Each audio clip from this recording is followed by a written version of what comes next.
श्री शिवाय नमस्तुभ्यम। नमो भगते वासुदेवाय। देवोत्थान एकादशी इस बार बृहस्पतिवार 23 नवंबर को पड़ रही है, जो कि बहुत महत्वपूर्ण है।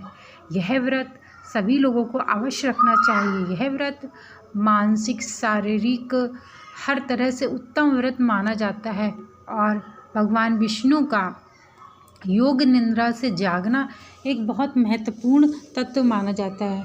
कार्तिक माह में आने वाली देवोत्थान एकादशी मोक्ष प्रदान करने वाली होती है। इस दिन पूजा के साथ यह काम करना जरूरी होता है, जैसे अश्वमेध यज्ञ के फल प्राप्त होते हैं।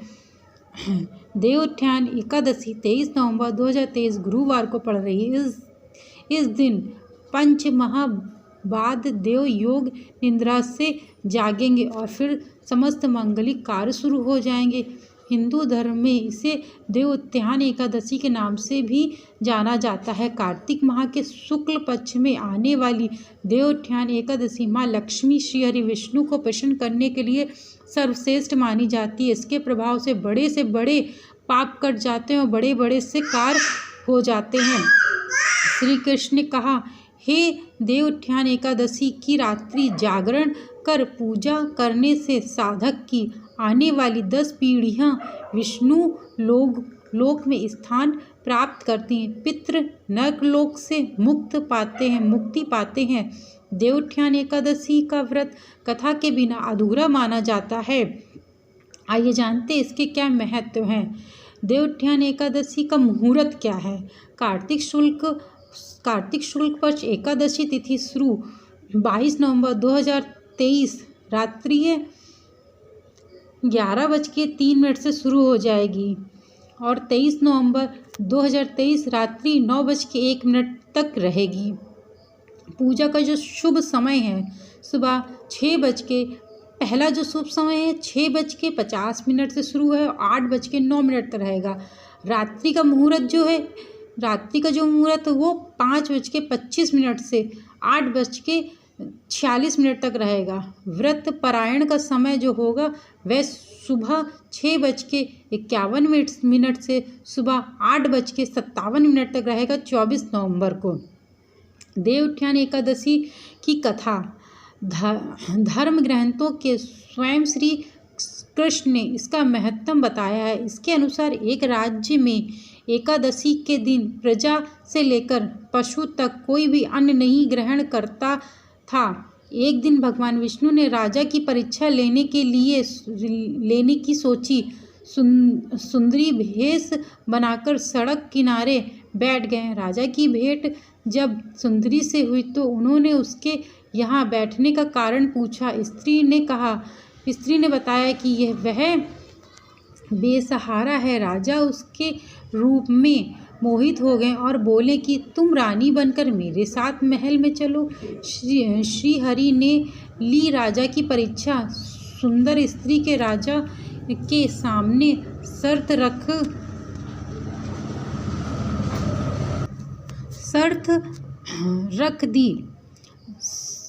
रख दी।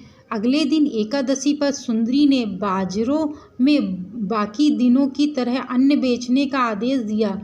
मांसाहार भोजन बनाकर राजा को खाने पर मजबूर करने लगी। राजा ने कहा कि आज एकादशी के व्रत में मैं तो सिर्फ फलाहार ग्रहण करता हूँ। रानी ने शर्त याद दिलाते हुए राजा को कहा कि अगर यह तामसिक भोजन नहीं खाया तो मैं बड़े राजकुमार का सिर धड़ से अलग कर दूंगी। राजा के सामने धर्म संकट पड़ गया। राजा ने अपनी स्थिति बड़ी रानी को बताई। बड़ी महारानी ने राजा से धर्म का पालन करने की बात कही और अपने बेटे का सिर काट देने को मजबूर हो गई। राजा हताश थे और सुंदरी की बात न मानने पर राजकुमार का सिर देने को तैयार हो गए। सुंदरी के रूप में श्री हरि राजा के धर्म के प्रति समर्पण को देखकर अति प्रसन्न हुए और उन्होंने अपने असली रूप में आकर राजा को दर्शन दिए। विष्णु जी ने राजा को बताया कि तुम परीक्षा में पास हुए, कहो क्या वरदान चाहिए। राजा ने इस जीवन के लिए प्रभु का धन्यवाद किया और कहा कि आप मेरा उद्धार कीजिए। राजा की प्रार्थना श्री हरि ने स्वीकार कर ली और वे मृत्यु के बाद वैकुंठ लोग चले गए। इसी तरीके से कहानी समाप्त होती है। और आप लोग भी श्रद्धापूर्वक पूजा करिए, पाठ करिए, जो भी करिएगा आप श्रद्धापूर्वक करिएगा।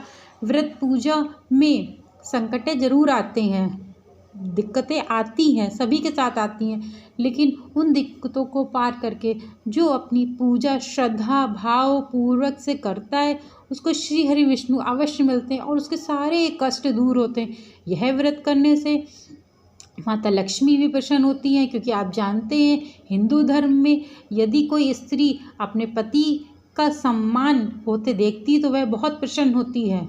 और इसी कारण भगवान विष्णु का सम्मान होते हुए माता लक्ष्मी जब देखती हैं तो वह बहुत प्रसन्न होती है। इस कारण से देव उत्थान एकादशी का पालन करना चाहिए और किसी भी व्यक्ति को इस दिन चावल का अन्न नहीं खाना चाहिए। श्री शिवाय नमस्तुभ्यम।